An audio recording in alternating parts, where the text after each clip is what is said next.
Ladies and gentlemen, on behalf of the Council of the University of Melbourne, it gives me very great pleasure indeed to welcome you all to today's graduation ceremony.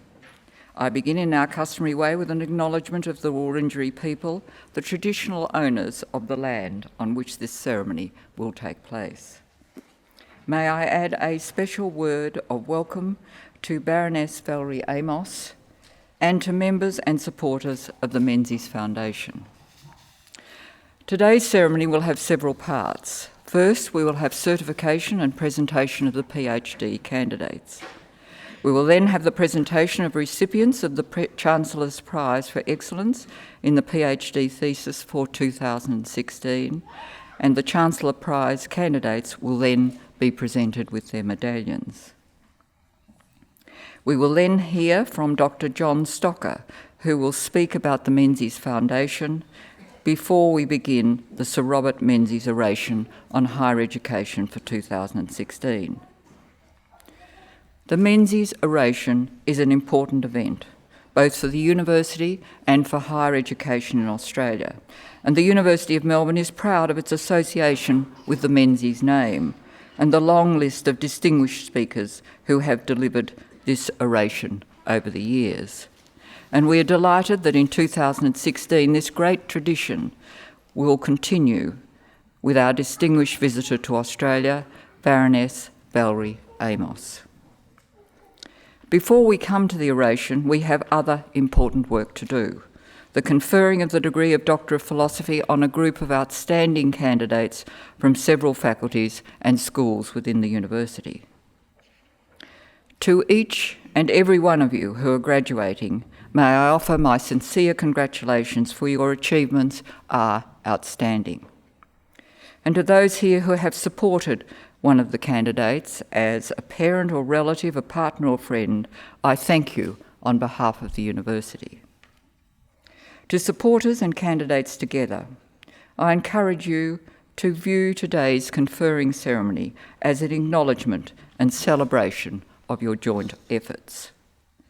Though most of us have attended conferring ceremonies before today, it is appropriate to mention the important values expressed by the ceremony.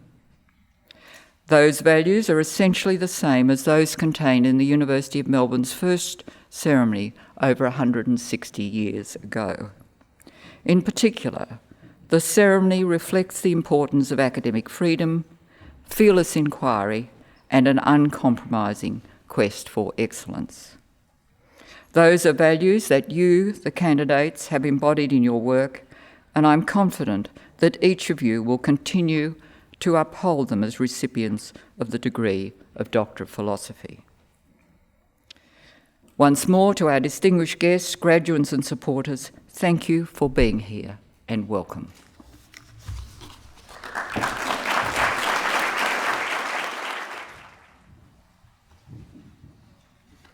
By virtue of the authority vested in me by the Council of the University, I shall confer the degree of Doctor of Philosophy and Doctor of Medicine. I call on Professor Rachel Webster, President of the Academic Board.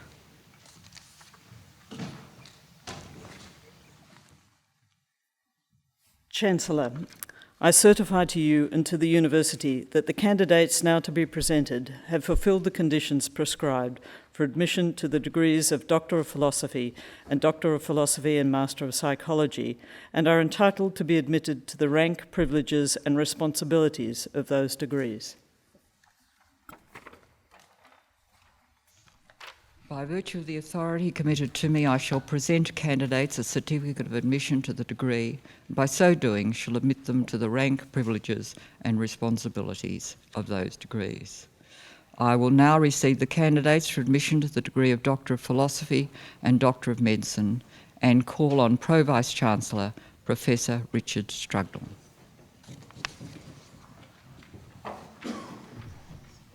I present to you these candidates for admission to the degree of Doctor of Philosophy.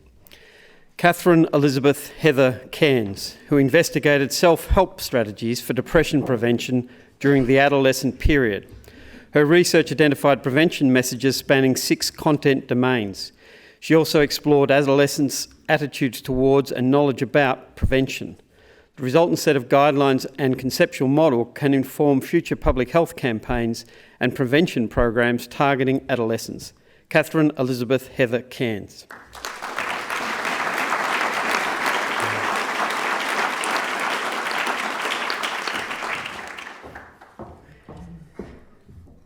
Duncan Edward Crombie, who studied Friedreich's ataxia, ophthalmopathy and cardiomyopathy, predominantly using an in vitro approach with human-induced pluripotent stem cells. The data generated demonstrates that human-induced pluripotent stem cells can be used to study Friedreich's ataxia and gives new insight into the ophthalmopathy and cardiomyopathy of Friedreich's ataxia. Duncan Edward Crombie.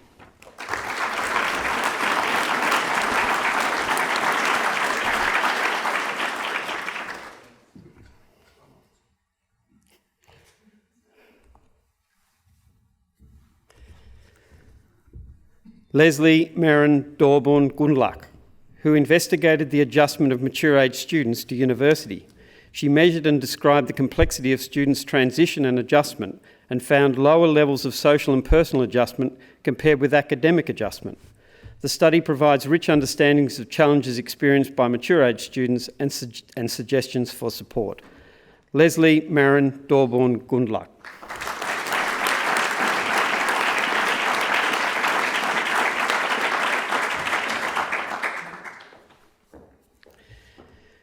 Catherine Mock, who studied individuals who go online for suicide-related reasons and the impact of their internet use.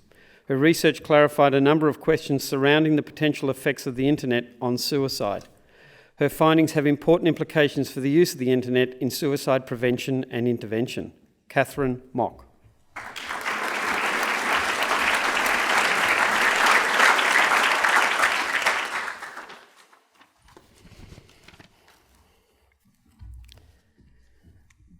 Hayley Susan Mountford, who used next-generation genomics and computational and experimental approaches to investigate a population-based cohort of patients with mitochondrial energy generation disorders.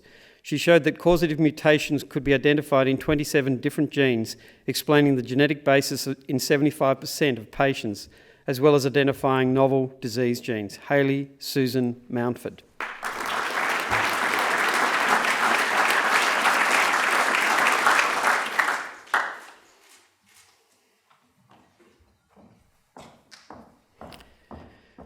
Kushin Pereira Ragama Arachiga, who developed a novel method to forecast short-term system-scale irrigation demand by capitalising on the opportunity presented by real-time flow data from modernised irrigation systems and improved weather forecast models.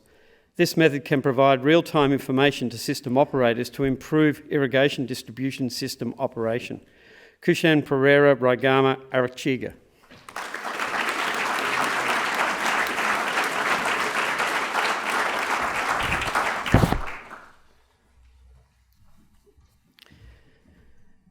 Aliki Adina Rajmina, who investigated the class of lipids known as plasmalogens and their role in cardiovascular disease. She showed that mice treated with a plasmalogen precursor had increased plasmalogens in blood and tissues and were protected against atherosclerosis. Her study demonstrates the therapeutic potential of plasmalogens in heart disease. Aliki Adina Rajmina.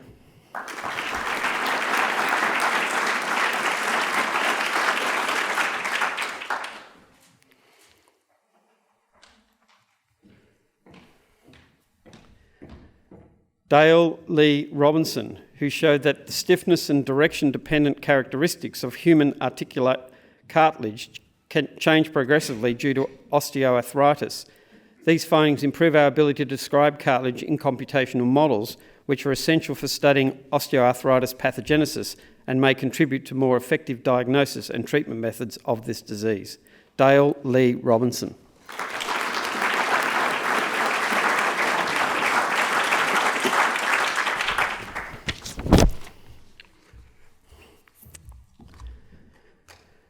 Sanaka Chandranath Samarasakara, who studied the observability of the bulk microphysical parameters of rain using dual polarised radar data.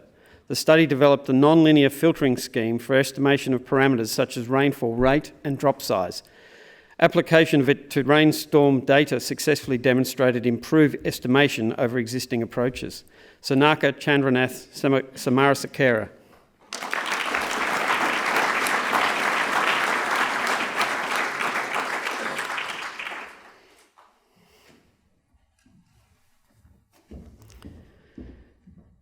Sayali Shah, who devised new synthetic approaches to complex glycolipids from mutualistic bacteria. She synthesized natural forms of rare cyclic fatty acids, which were incorporated into glycolipids using a highly efficient chemical strategy.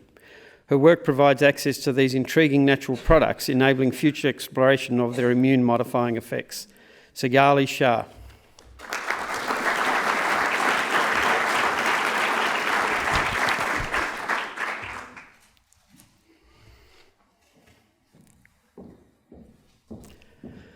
Farhana Sultana, who showed that by offering women who have not recently been screened for cervical cancer a simple method to collect a sample at home improves their participation in screening. The results will be used to improve Australia's cervical cancer screening program. Farhana Sultana.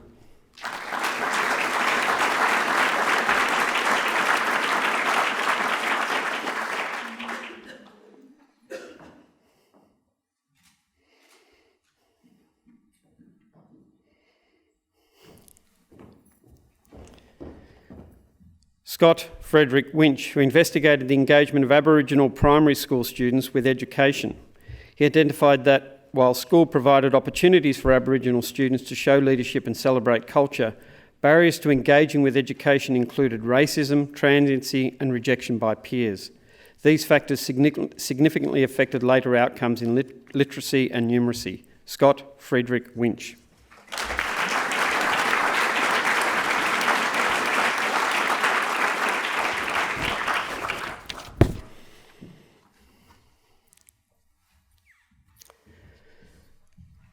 Dan Zhu, who developed new methodologies for computing first and second order sensitivities of quantities estimated by Monte Carlo simulation. These techniques provide greatly enhanced accuracy for computing the risks of financial products and insurance capital, thereby enabling financial institutions and insurance companies to improve their risk management. Dan Zhu.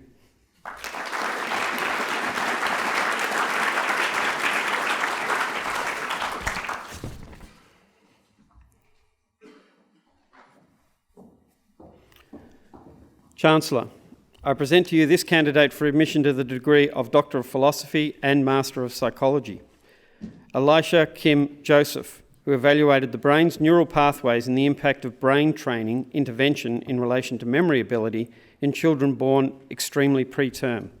She was the first to demonstrate that children with more mature neural pathways have better memory, but brain training does not improve memory or change neuronal structure. Elisha Kim Joseph.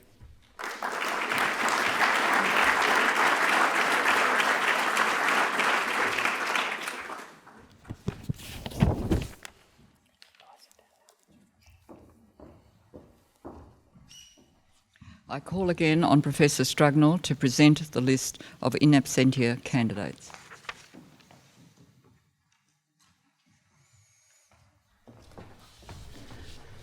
Chancellor, I certify to you and to the University that the candidates whose names are included on this list have fulfilled the conditions prescribed for admission to the awards severally set out and are entitled to be admitted in absentia to the rank, privileges and responsibility of those awards. I admit these candidates in absentia to the rank, privileges and responsibility of the awards severally set out.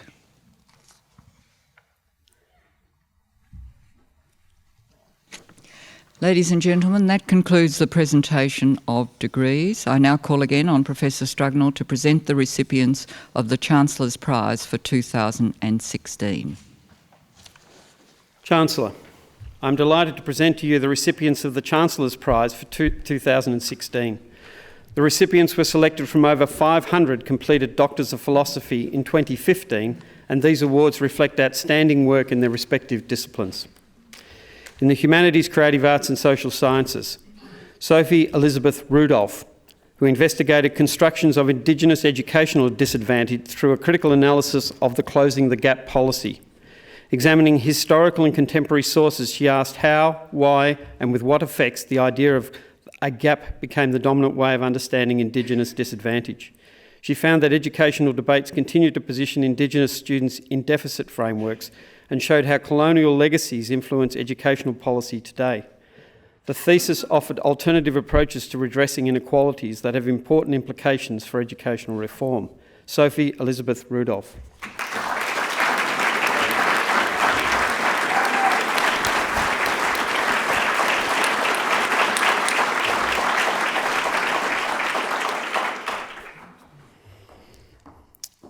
Stuart Ferguson Fenwick, who wrote a meticulous thesis based on extensive and extremely difficult fieldwork conducted in Indonesia in a second language on blasphemy, which is a topic of very high social and political sensitivity in that country.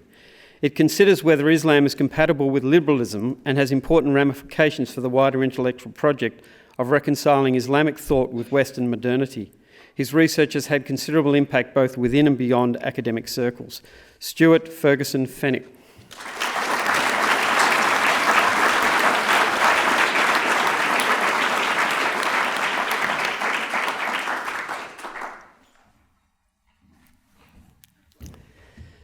In science and engineering, James Lewis Mayno, who fundamentally changed the understanding of metabolism in a large group of insects and resolved the unexplained phenomena of U-shaped metabolic rate during insect pupation. James developed next-generation theoretical models that have already been used by others to show how insects respond to environmental change. The scientific significance of his contributions was acknowledged by his thesis examiners. He also received peer recognition from scientific societies with publication awards. James' research will have significant impact in ecological modelling for some time to come. James Lewis Mayno.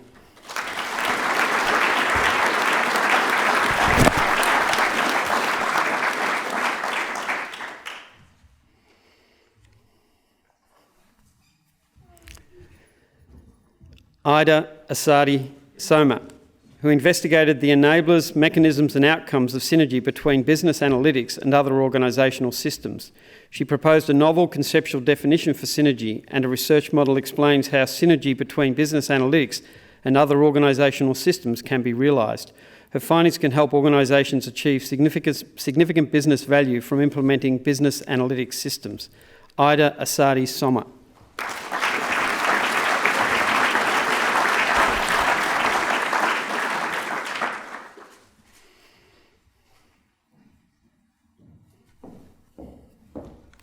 In medicine, dentistry and health sciences, Sarah Hanier, who investigated antenatal and early life determinants of infant growth and development in rural Vietnam. Her research provided evidence on issues regarding the relation between the mother and her infant and relations between maternal nutrition, pregnancy outcomes and infant growth and development up to the age of 6 months. The World Health Organization included her work in a systematic review that formed the basis for development of a new global guideline for intermittent iron supplementation for pregnant women. Her research has resulted in 6 first author publications. Sarah Hanninger.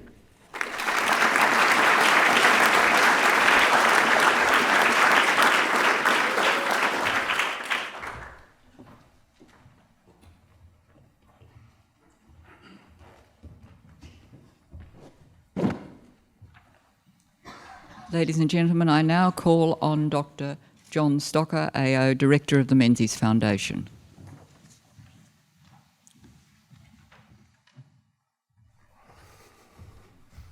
Chancellor, distinguished guests, Lady Amos, our orator today, fellow members of the Menzies Foundation Board, ladies and gentlemen, it's a real privilege to be able to tell you just briefly the story of this oration and its significance to Melbourne society and to celebrating the memory of the outstanding achievements of the former Prime Minister, Sir Robert Menzies. Menzies was deeply interested in and involved in education at school level and particularly higher education. And his links with this university started as a student, as a law student, to his presidency of the Student Representative Council, to the days later in his life when he became Chancellor of the university. The Menzies Foundation exists to perpetuate and celebrate and build on these foundations laid by Sir Robert, and today the foundation is prominent in funding scholarships for brilliant young Australians in a number of different fields, and also funding medical research efforts and medical research institutes. We think at the foundation that this partnership with Melbourne University is therefore a most appropriate way to celebrate and perpetuate that legacy, and I'm personally very much looking forward to hearing the words from today's most distinguished orator. Thank you, Chancellor.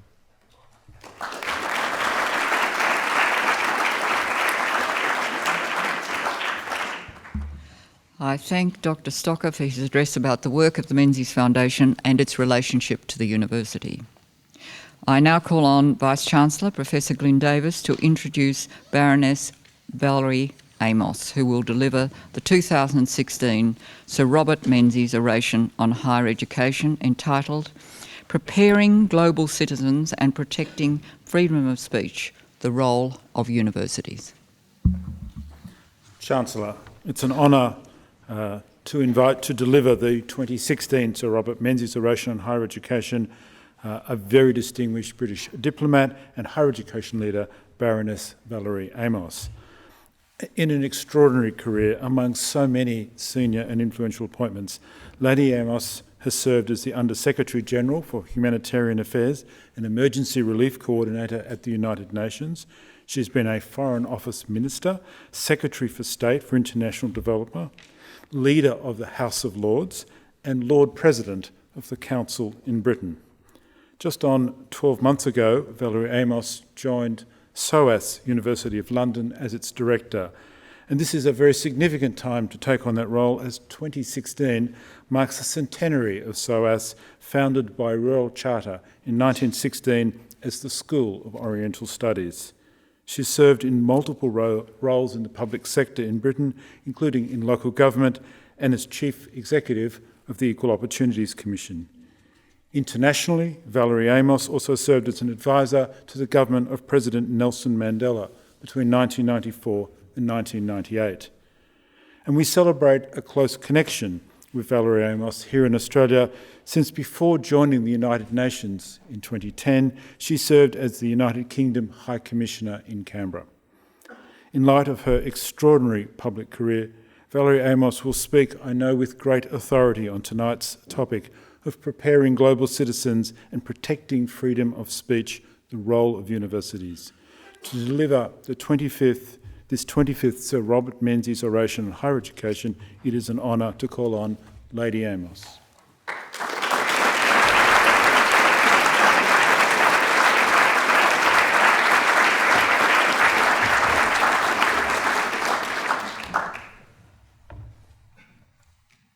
Chancellor, Vice-Chancellor, distinguished guests. It's a great privilege to deliver this year's Menzies Oration on Higher Education at the University of Melbourne. Sir Robert Menzies was a firm believer in the transformative power of education and access to opportunity.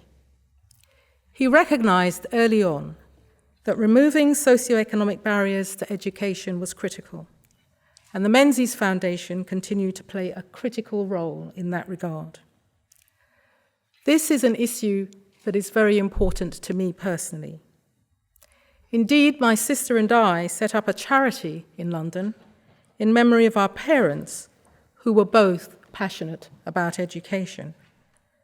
Our charity is focused on supporting young men of African Caribbean heritage to realise their ambitions by not only getting into, but also finishing their studies at university.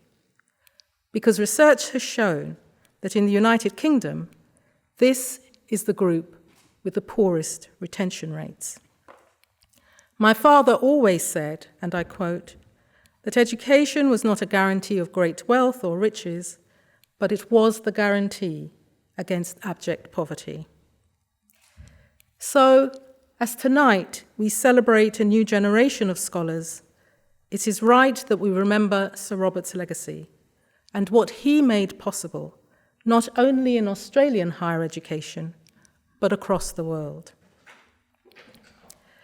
I've always been an internationalist. Sometimes I say that it's in my DNA. It's the way that I was brought up. Coming from a small country, Guyana, to a larger one can do that to you. It's the experience of being a migrant. But I think that it's more than that. It's about being part of a colonial history, and being part of that colonial history, we were taught in Guyana when I was brought up, to challenge conventional wisdom, to question. And my parents' goal in moving from Guyana to Britain, and I was 9 years old at the time, was to get a better higher education for their children. Bearing in mind that I was 9, my sister was 6, and my brother was 3, they were definitely thinking forward. So to me, higher education institutions and what they stand for have a significant impact on the development of societies because they provide a space for critical engagement, for debate and discussion of contentious issues, and are places of learning and unlearning. Universities open up opportunities for creativity, innovation, and the pursuit of knowledge. And where they do their job really well, they help students to learn to listen, to understand another point of view, to respectfully disagree, rather than dismiss and ignore. Tonight, I want to explore some of the dilemmas that face us in higher education today, particularly in the United Kingdom, but not exclusively so. And I have to say that when I was preparing this lecture, I began to wonder at my ambition in choosing a subject that was so broad, but I'm going to do my very best. And I'm going to seek to explore some of my concerns about the ways in which the expansion in higher education globally has, in some places, reinforced rather than removed inequality, the way in which the easy availability of mass information has sometimes led to a superficial rather than in-depth acquisition of knowledge, and the way in which social media can reinforce rather than challenge prejudice. The dramatic changes in the higher education landscape globally, increased competition and marketization, and the student as customer or consumer has begun to erode the core value of higher education as a social good. In the last 10 years, we have seen a major global expansion in opportunity in higher education. It's estimated that higher education enrollments globally will increase from 100 million in 2000 to 260 million by 2025. But that rise masks some significant differences between countries and regions. Here in Australia in 2015, and I got these figures from the Association of Commonwealth Universities, 1.4 million home and international students enrolled in higher education in Australia. Some 950,000 were enrolled in 2005. The UK too has seen significant growth. In the last 15 years, the number of people attending university has increased by more than 300,000, more than half of them undergraduates. In India, government higher education expansion plans mean that India needs another 860 universities and more than 40,000 colleges in the next 8 years to provide the planned additional 14 million places. There's ambition for you. In 2010, the Chinese Ministry of Education set out plans to attract 500,000 students by 2020. But on the African continent, the story is very different. The enrollment rate in the region is around 7%, compared to 29% worldwide. Brain drain, low course quality, inadequate governance structures, financial constraints, and a growing demand for higher education to contribute more consistently to national development all present challenges for higher education in sub-Saharan Africa. And students, of course, are also on the move, seizing opportunities to study abroad whenever possible. But not everyone is able to take advantage of this expansion, even with new and innovative ways of teaching and learning made possible by technological developments, which have improved the quality and availability of distance learning and the use of MOOCs and app-based learning. In post-apartheid South Africa, for example, there are almost 1 million students attending public universities, a vast improvement compared to the 500,000 in 1994 when Nelson Mandela became president. But participation rates for Black South Africans and white South African students vary dramatically. In 2013, the number of Black South African students in public higher education stood at 16%. This compared to nearly 55% for white South African students. This with a difference in population of those aged between 20 and 24, standing at 4.1 million Black South Africans and just 315,000 white South Africans. South Africa is clearly still dogged by its apartheid past and a generation of pupils denied a quality education. And that deep, structural, and deliberate discrimination continues to take its toll. Major barriers worldwide to equality of access to and participation in higher education persist, ranging from poverty, inequality, social class, gender, and culture. And even when students overcome those hurdles, other barriers can stand in their way. Do they come from homes with a culture of learning, with books readily available? Do they have the networks to arrange internships and work experience? And what do their parents think? Is education seen as a right or a luxury that can't be afforded? In many countries, parents cannot even afford to send their children to school, so higher education becomes an unattainable goal. Most countries with mature systems of higher education have a participation rate for school leavers of around 50% or more. But if you look at Brazil, Russia, India, China, and South Africa, the average there is 37.5%. But on the African continent, more generally, it is around 6%. So global inequality remains a significant factor in determining who gets to university and whether they remain there. In the United Kingdom, which is of course the country that I know best, the substantial shift in the method of funding higher education also appears to have widened rather than narrowed the gap between the advantaged and disadvantaged, despite efforts to widen participation and access. Earlier this year, it was reported that the number of disadvantaged students attending the UK's leading universities had shown little increase and in some cases fallen despite the expansion in university places. The Russell Group of Universities, which represents 24 leading British universities, in a recent report showed that the number of students in their universities coming from poor socioeconomic backgrounds increased from 19.5% in 2005 to 20.8% in 2014-15. But those same universities saw the overall proportion of their students increase from 32.5% to 37.5%. So a very clear difference. These changes in the UK, domestic and global education landscape are mirrored by other changes which are also having an impact. For example, the democratization of opinion through social media has, for the first time, given young people a platform to directly voice their concerns and views. And it has had positive and negative impacts. You may remember that in Egypt, activists used Facebook and Twitter to join the movement which saw the 3-decade-long presidency of Hosni Mubarak come to an end.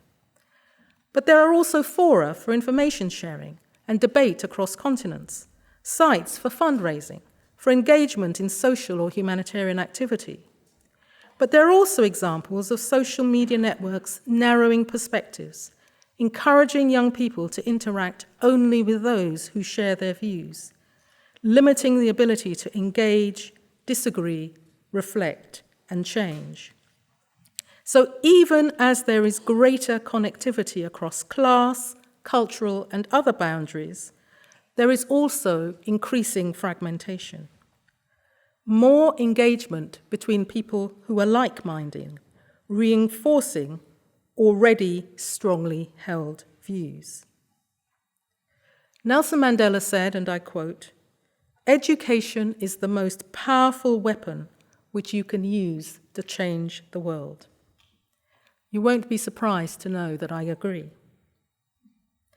I'm director of SOAS, the School of Oriental and African Studies, where students who care deeply about the world come to our school and want to think about how they can change our world. I rather like that, as when I was 16, I thought the world would be in a much better place if only I ran it. I have since learnt, actually, how hard it is. SOAS is the only university in Europe specializing in the study of Asia, Africa, and the Middle East. And we do that from the perspective of our regions. And that commitment to promoting understanding between cultures and regions, to connecting communities, has been there from the start. I was amazed to discover that our first director, Sir Edward Denison Ross, a specialist in Persian literature, as well as a scholar of Sanskrit, Tibetan, Chinese, and various Turkic dialects, I'm really glad that he came such a long way before me, published a letter in the Times in 1929 to urge the BBC to stop offending Muslims and the Chinese. 86 years on, we're still having to do very similar things. Our students are politically active and engaged in doing a range of things on our campus, which actually are about showing that what they do can make a difference. They're raising awareness about detention centres and visiting the Calais jungle in France, which houses refugees. They're launching community projects to crowdfund the Sylheti language children's storybook. Sylheti is one of London's under-resourced community languages. I know that this kind of political activity is not limited to SOAS. They're also passionate about the school's values and us walking the talk. They challenged us as a school to support the boycott, disinvest and sanctions agenda against Israel, and through that campaign have sought to limit who is free to speak at our school.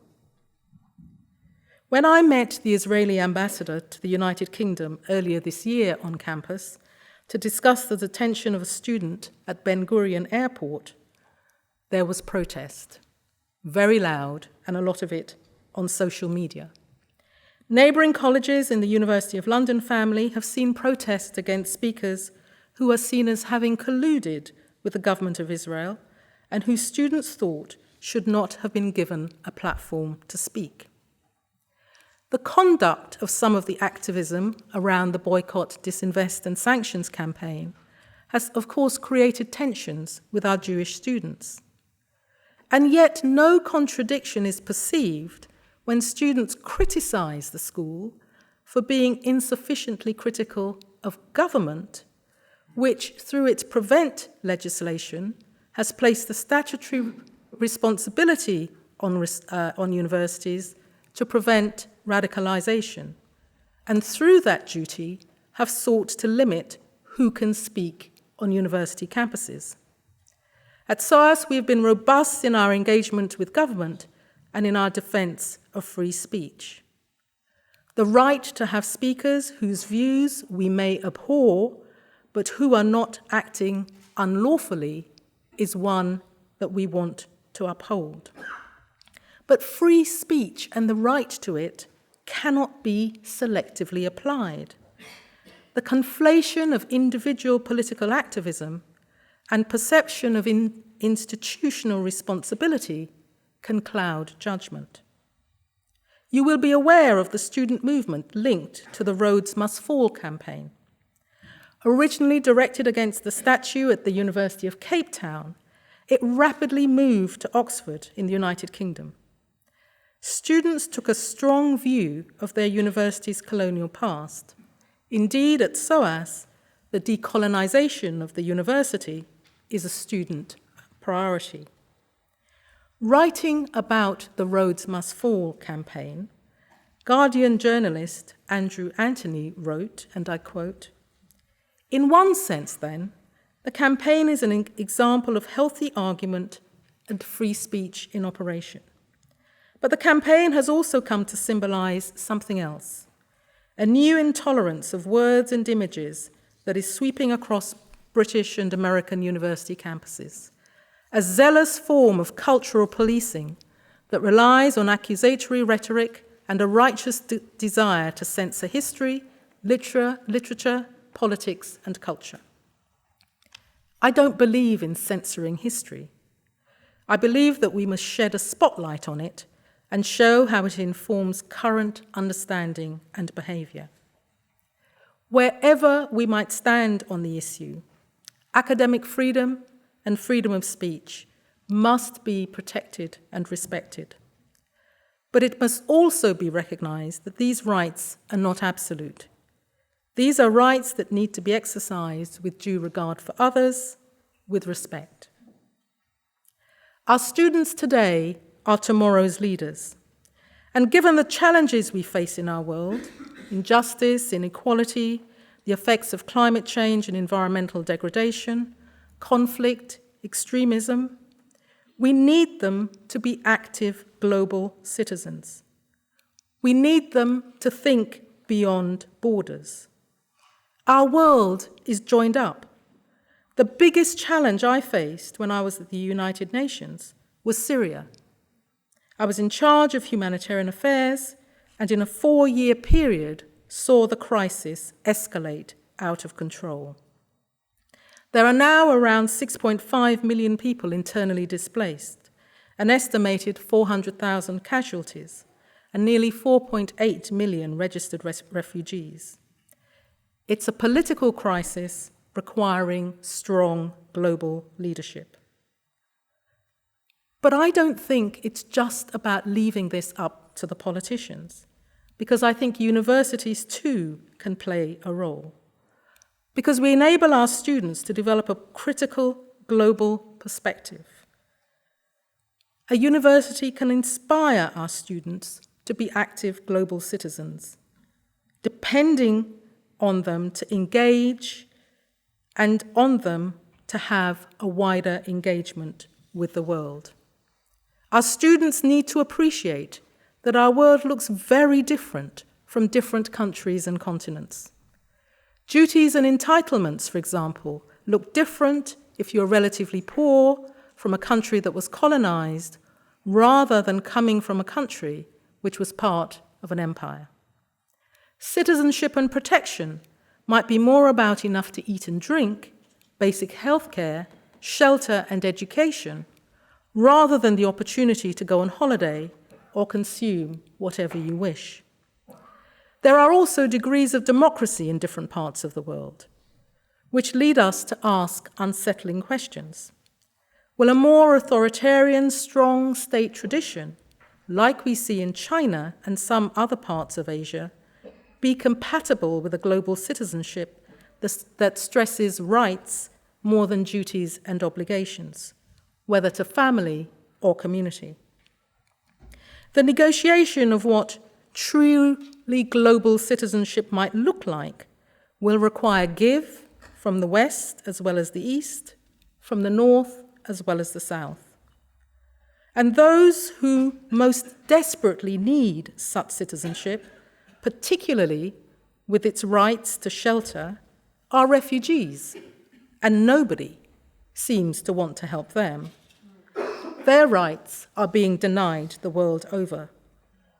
The way in which the current refugee crisis is being debated, discussed, and exploited, including during the period in the run-up to Britain's referendum on membership of the European Union, shows the way in which narrow domestic political interests are crowding out engagement with globalization and the opportunities it represents.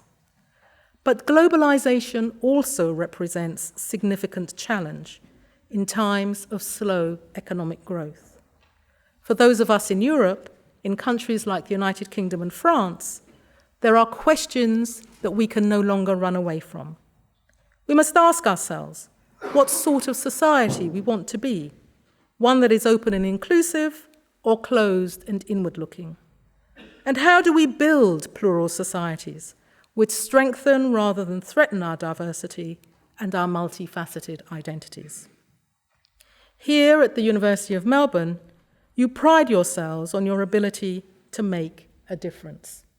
It is something which unites our two institutions. When I was at the United Nations, every day there were questions about the United Nations' credibility and its legitimacy. And yes, I saw paralysis, I saw political failure, but I also saw hope, tenacity, and courage. I saw people supporting each other in difficult and sometimes unimaginable conditions.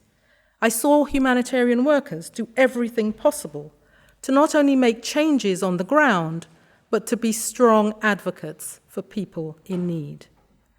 The world desperately needs evidence-based policymaking, a recognition of the context and backdrop against which crucial political decisions are being made.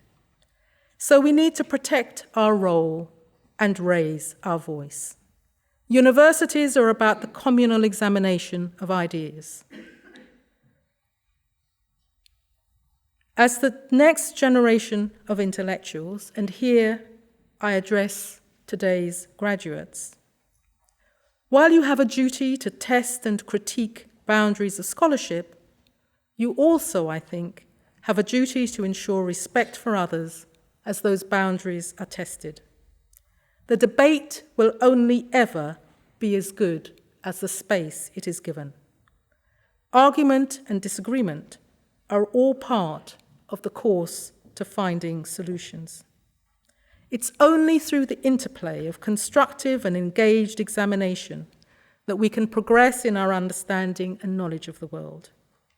As leaders in higher education, the key sector of society which provides such space, I feel we have a duty to preserve and protect free speech.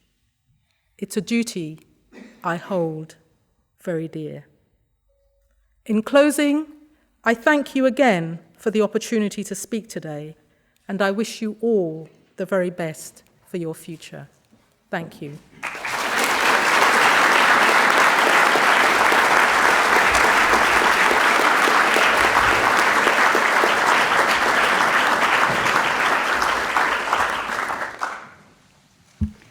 On your behalf, ladies and gentlemen, I thank Baroness Amos for delivering the oration and I think reminding us of our role in society. So thank you.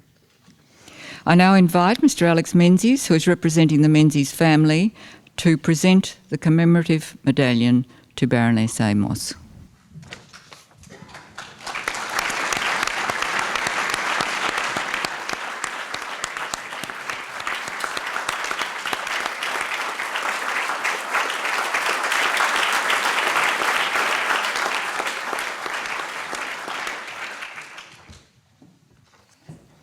Ladies and gentlemen, this concludes the proceedings of the degree conferring ceremony and the 2016 Sir Robert Menzies Oration on Higher Education.